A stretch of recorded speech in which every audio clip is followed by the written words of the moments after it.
About what you've seen and about our plans for reconstruction, we really try to do maximum in order to create most comfortable conditions for former refugees.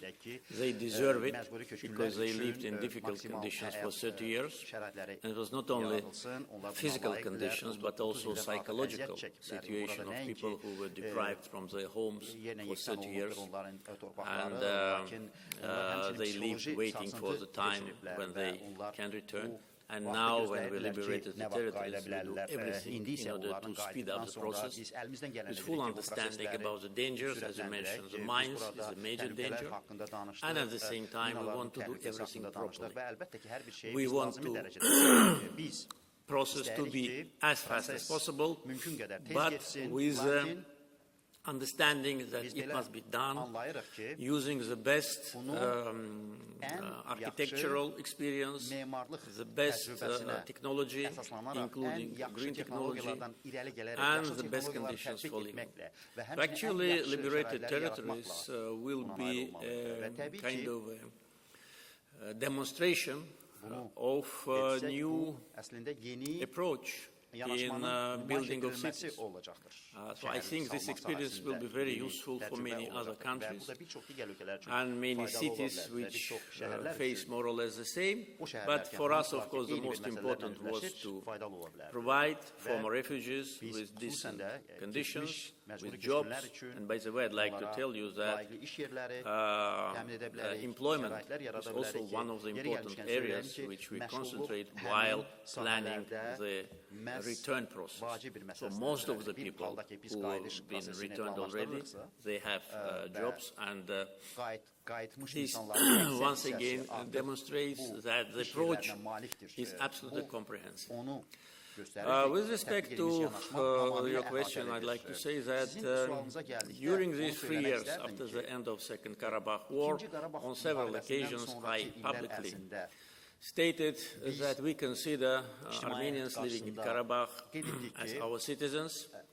We think that they have been subject of manipulation by the leaders of separatists, and we offered them conditions under which they can stay and continue to live on that area. And that was totally in line with international law, as I already said. The only thing they had to do, they had to apply for Azerbaijani citizenship. Issues related to their security and rights also have been addressed, and on many occasions we said that their security will be provided in line with Azerbaijani constitution and Azerbaijani commitment in front of international organizations.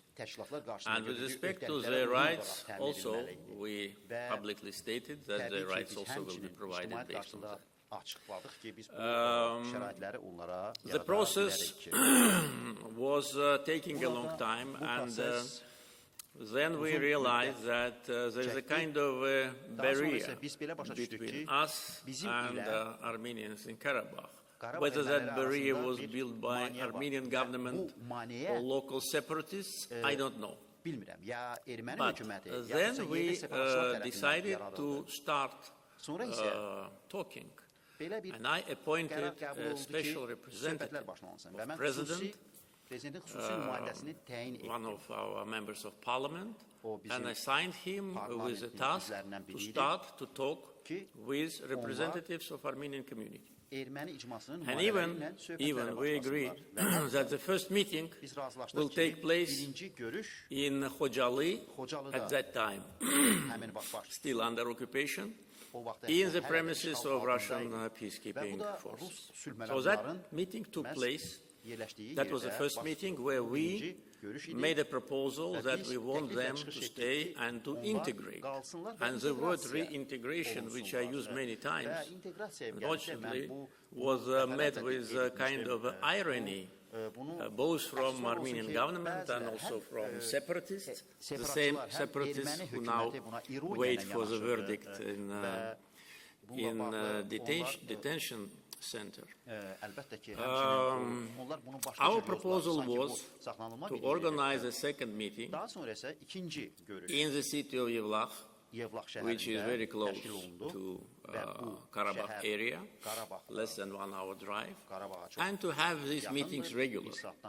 And unfortunately, Karabakh Armenians, I mean those who consider themselves leaders, refused.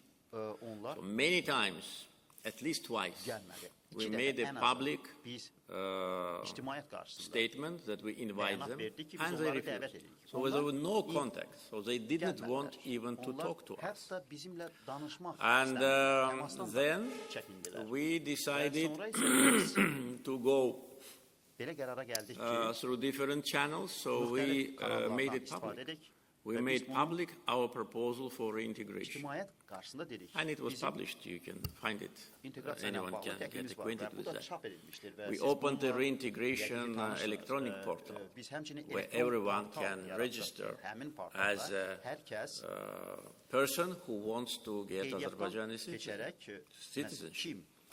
And all the rights which we offered to them, and of course that also was a subject for further consultations, but what we offered to them was absolutely, I think, acceptable and based on best practices, based on European conventions on national minorities, European Convention on languages, etc. Right for education in their own language, religious rights, cultural rights, municipal rights, to select their representatives through municipal elections. Even we delivered the message to them that we will have municipal elections in the end of 2024, so they will participate. They will select the representatives who will be the leaders of the municipalities. So what else should we have provided or offered? It was maximum, and it was totally transparent.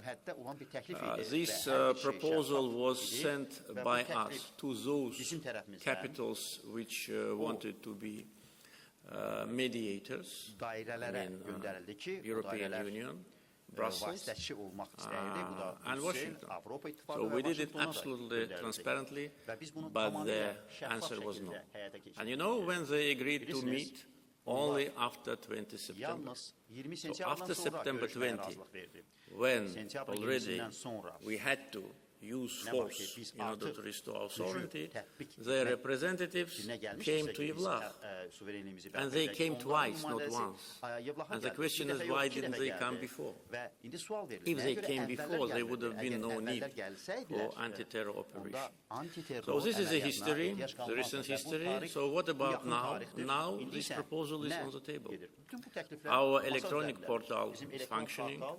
We had already several appeals from Karabakh Armenians. Some of them prefer to stay there, and they live there. We assigned our representatives from State Migration Agency and the Ministry of Social Protection to take care of those who cannot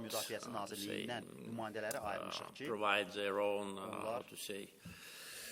comfort, or because now it's area where you have to be protected by social agency, because you have to eat, you have to have heating, you have to have other means of living. Not many of them, I would say, remain, but those who remain, they been taken care of. And those who want to come back, they can use the mechanism which I already informed you about.